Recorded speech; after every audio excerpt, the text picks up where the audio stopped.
Right, I won't leave you waiting any longer. Got a couple of people on the call, so good morning and welcome. Thank you for finding the time to join us today to delve a little bit deeper into the wonderful world of Section 104's and public sewers. I know the excitement is far too much and we're currently living our best lives. So shall we start with a little bit of trivia? Originally, sewers were a canal-type structure until the clever Romans realised that they should cover the canal and extend it underground. Why was that? Well, it was to reduce the terrible smell of the wastewater sat in it.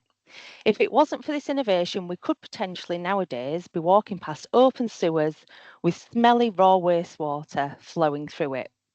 So thank goodness for the Romans. As we want this session to be a little bit interactive, would anybody like to use a chat box to guess what year the first sewer was installed by the Romans? Please pop your answers in the chat box or your guesses. I'll give you a couple of seconds to throw in some random years in there. You got a bit of a clue with it saying Romans. Okay, so the actual answer is 600 BC. So the first sewer was actually installed 2,242 years ago. That's if Google's correct anyway. So for those of you that don't know me, I'm Gemma Brooks, a Customer Relationship Manager at SafeMove, and in a previous work life, I worked within the legal team at Yorkshire Water for 10 years, where I qualified as a licensed conveyancer, and previous to that role, I worked in private practice in various conveyancing roles. A little bit about SafeMove, which is the company that I work for.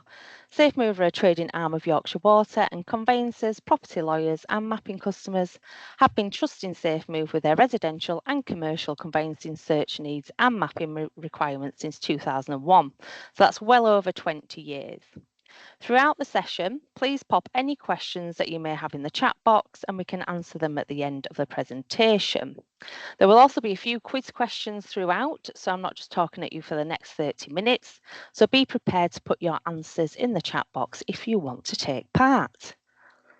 So let's begin.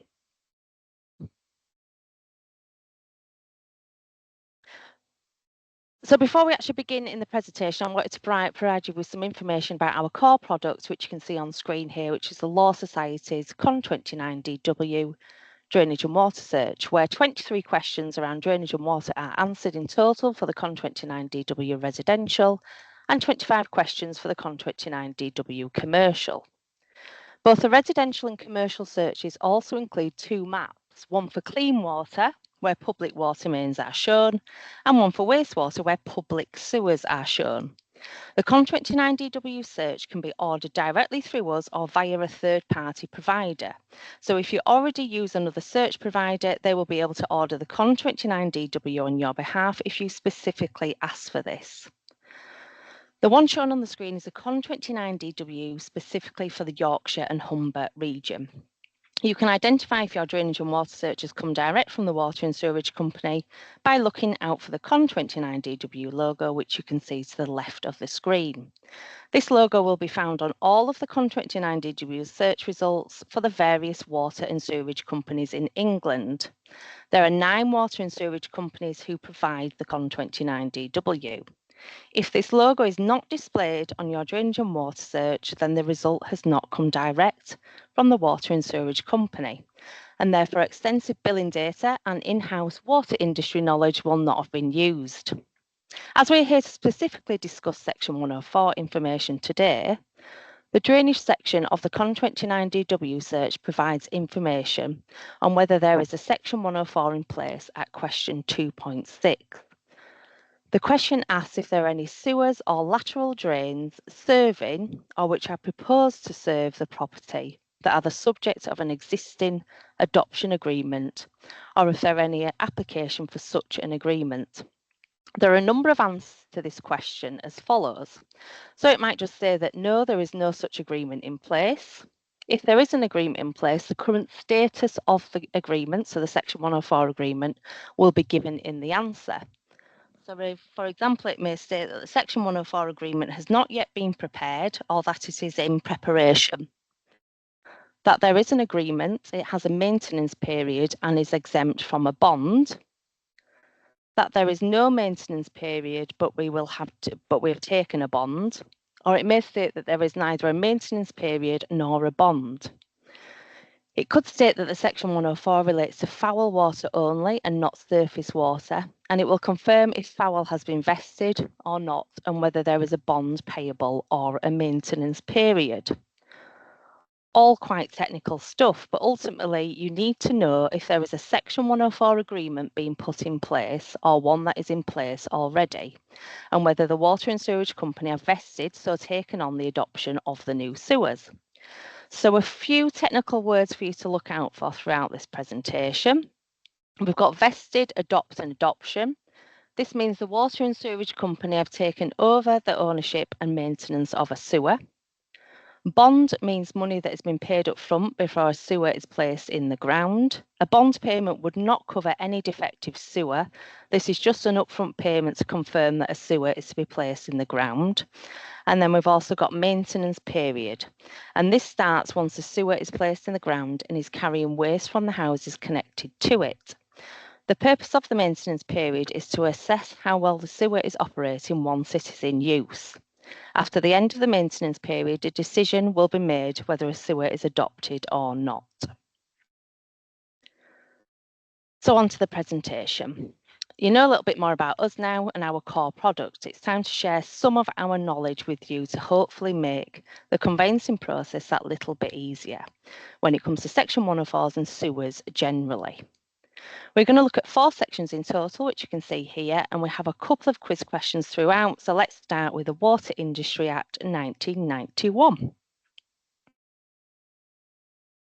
Gemma, can you just ask people if just to give you a thumbs up if they can see your screen? We've got somebody on the call who's having a few problems with viewing the screen. Okay, can can see a few thumbs up. That's fine. Is that so? We'll just ask them to rejoin. That's it. Thank you. Sorry to interrupt. Okay, no, it's okay. Thank you.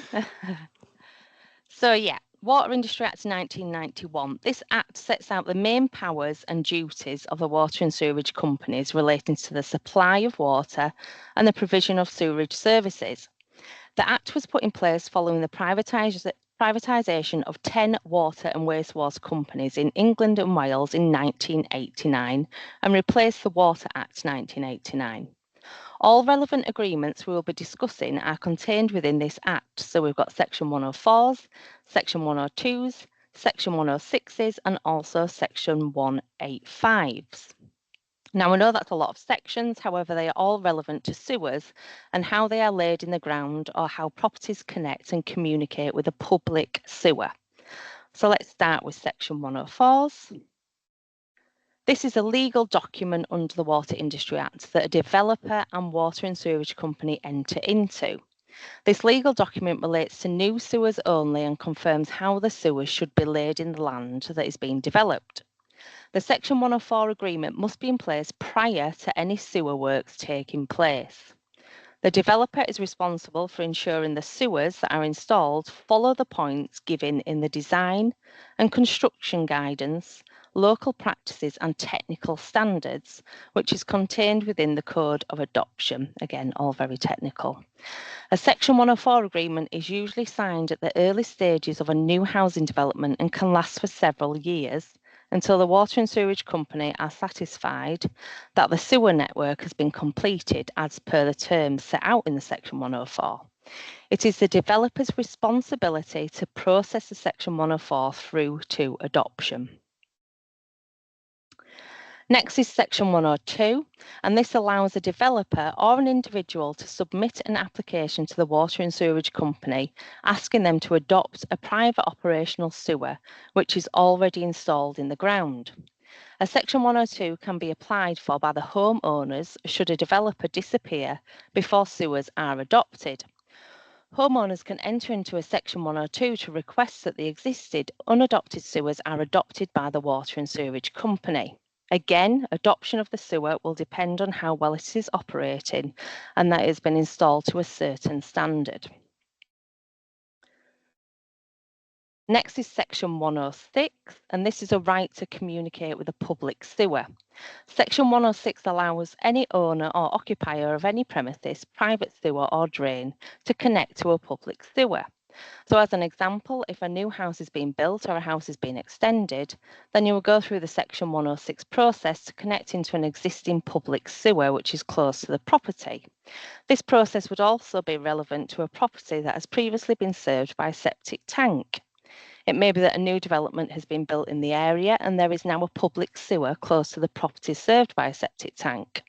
That owner may wish to connect to or is legally obliged to connect to the public sewer as a property is within 30 metres of an existing public sewer. This would, however, be subject to the sewer having sufficient capacity to take on the waste from an additional house. And finally, we've got Section 185, and this relates to sewer diversions. So if a developer wants to develop land and there is a public sewer running through the land they want to develop under Section 185, they would ask the sewer to be altered or diverted elsewhere. All of these agreements are entered into with the water and sewerage company for that particular area, not the local council. So just to recap, a Section 104 agreement relates to sewers being laid in land. A Section 104 agreement relates to new sewers being laid in the land. A Section 102 is an application that asks the water and sewerage company to adopt sewers that are already laid in the ground and are operational. A Section 106 is an application where someone wants to connect into an existing public sewer. And a Section 185 is an agreement asking for a public sewer to be diverted. So, quiz time. Nice easy question to start with. Section 104 agreements relate to what? A, new sewers that are being laid in the land, B, existing sewers that are already laid in the land, or C, the diversion of an existing sewer. Pop your answers in the little chat box.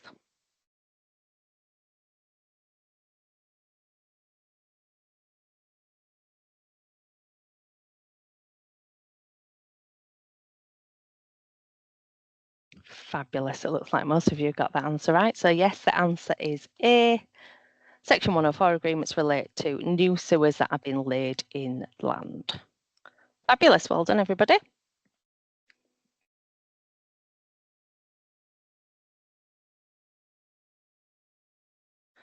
So it's handy to note that massive changes to the water industry occurred when the big transfer was introduced in 2011, or its official name is the Water Industry Schemes for Adoption of Private Sewers Regulations 2011. Bit of a mouthful, you can see why we just refer to it as a big transfer, it's much easier to remember. So the big transfer relates to ownership of various assets. So in September 2010, the government decided that most private drains, lateral drains and private pumping stations that were connected to a public sewer before the 1st of July 2011 would be transferred to the ownership of the water and sewerage companies in England and Wales on the 1st of October 2011. Transfer was only eligible if connection to a public sewer was made before the 1st of July 2011. As a result of this transfer, many drains, lateral drains and pumping stations that are originally private then became part of the public sewer network. This meant that going forward, the costs of maintaining and repairing the transferred sewers assets lied with the water and sewerage companies instead of the homeowners. And this diagram here explains what a private drain, lateral drain and public sewers are. The salmon coloured pipe, which you can see underneath all of the properties, is a private drain. So any pipe that leads from a property to a public lateral drain or a public sewer is a private drain. And a private drain carries waste from one individual property only. Once the pipe carries more than one property's waste and is located outside of the boundary of the property, it becomes a public lateral drain, which you can see by the dark blue colour under the second house. And a pipe that joins more than one property is a public sewer, and these are shown by the lighter blue colour. From this diagram, you can see that the assets shown are mainly public assets. So if a Section 104 was dated before the 1st of July 2011 and also connected to a public sewer before the 1st of July 2011, the Section 104 would have been automatically vested by the water and sewerage company. Okay, next question, quiz time. So your Con29DW Drainage and Water Search highlights a Section 104 dated the 1st of April 2010. It's not vested. What should you do? Should you A, relax, Section 104 would have been swept up under the big transfer. B, contact the developer for further information. C, ignore the result, it was 2010 anyway. Or D, panic. Pop your little answers in the chat box, please.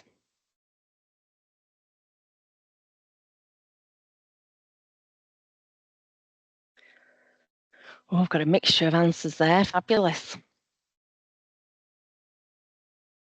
So the actual answer is B. You would contact the developer for further information. Why is this? Well, the Section 104 should have been swept up under the big transfer. So it may be that the new sewers were not connected to the public sewer before the 1st of July 2011, and this is why they weren't vested automatically under the big transfer, or there may be some other issue with the Section 104. So yeah, the answer is B. You would contact the developer.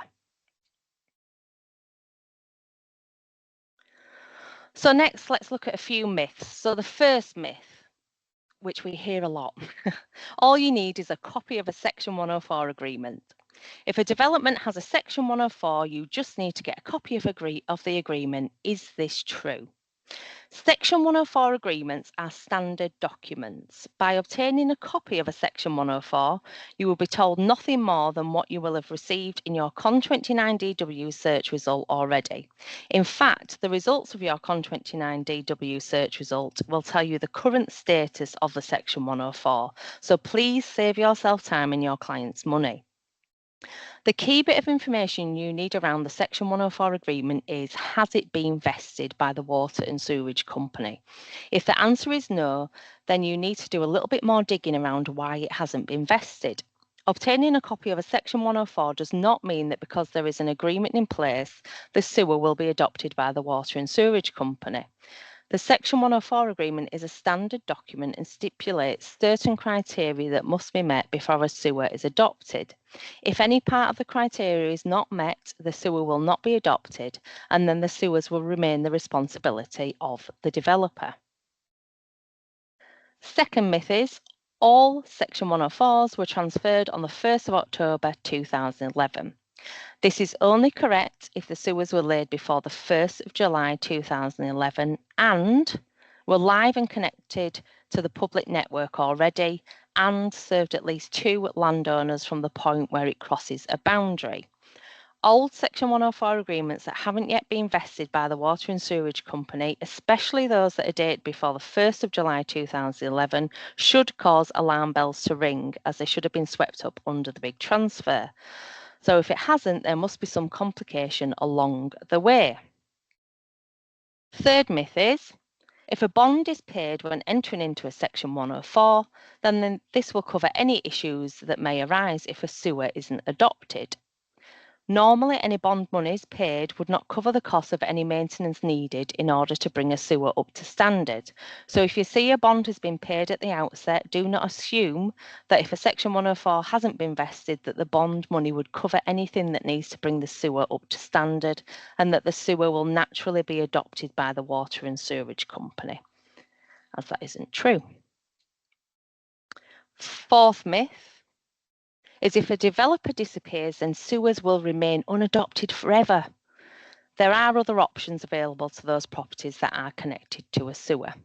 There is a Section 102 process that the residents of a development can apply for, and there is currently no charge to make a Section 102 application. And normally, if the sewers are built and installed to an acceptable standard, and if there are no objections within the 8-week notice period under the Section 102, then the sewers will be vested by the Water and Sewerage Companies. If the sewers have not been built to the standard, the cost of the remediation work will be the responsibility of the applicants under the Section 102, so usually the homeowners. Fifth and final myth is Section 104s relate to new build properties only. Not necessarily. There could be an older Section 104 that has not been vested and therefore may still be flagged up when an original new build property has been sold on a number of times. and still the sewers remain unadopted. Again, a massive red flag to show that something is not quite right. Quiz time again. So your Con29DW Drainage and Water Search highlights the Section 104 agreements. It's vested. What do? Do you A, sit in a quiet room for 10 minutes and wonder what vested means? Do you B, do nothing at all is good? Or do you C, contact the developer of the site and ask them for a copy of a Section 104 agreement? Answers in the chat box, please.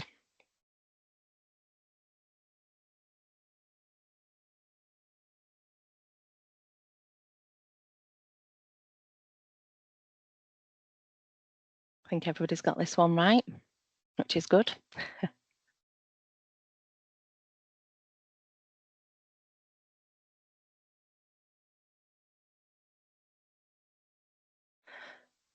I've lost my screen. Bear with me 2 minutes. There it is. So the answer to this is B, nothing at all. All is good. Happy days. Well done, everybody.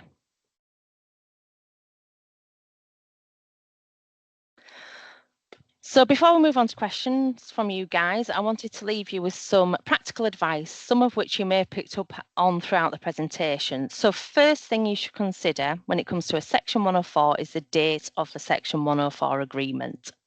It normally takes at least 4 years for a Section 104 to be vested. So if you do come across a Section 104 that is dated 3 to 4 years ago, don't panic. Next for consideration is all Section 104 agreements that haven't yet been vested by the Water and Sewerage Company, especially those that are dated before the 1st of July 2011. This should cause alarm bells to ring, as they should have been swept up under the big transfer, which we've discussed previously. So the date again is the 1st of July 2011. A Section 104 agreement should have been vested, so if it hasn't been vested, there must be some complication along the way and you need to contact the developer. As a reminder, Section 104s relate to sewers only, not lateral drains.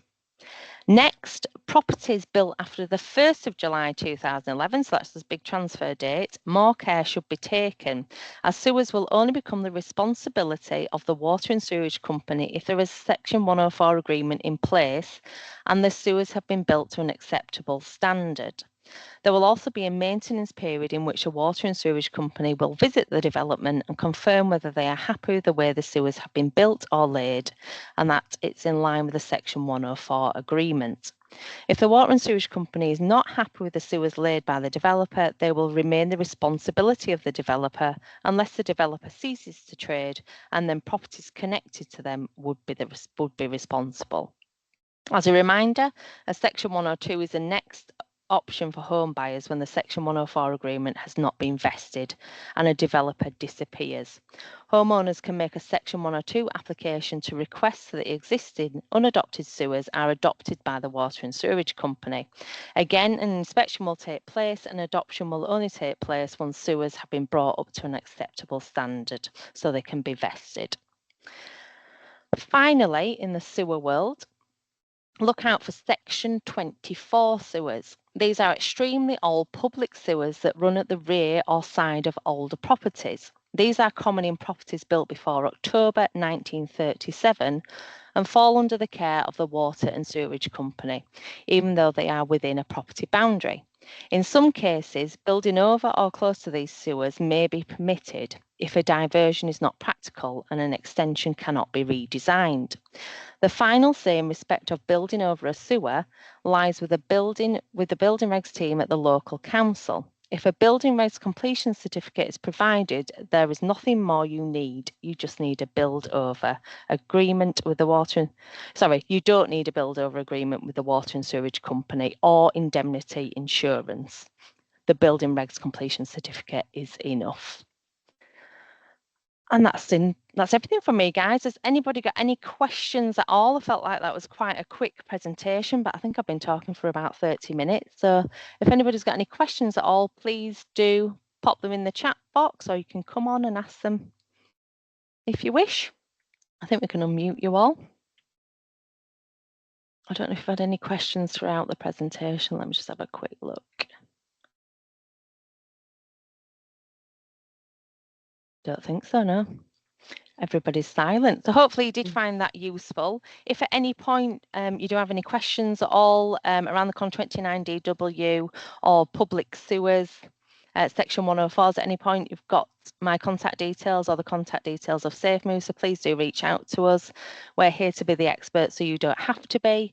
I know a lot of conveyancers do have to be experts in a lot of areas. So yeah, please do use our knowledge and we'll be happy to help you.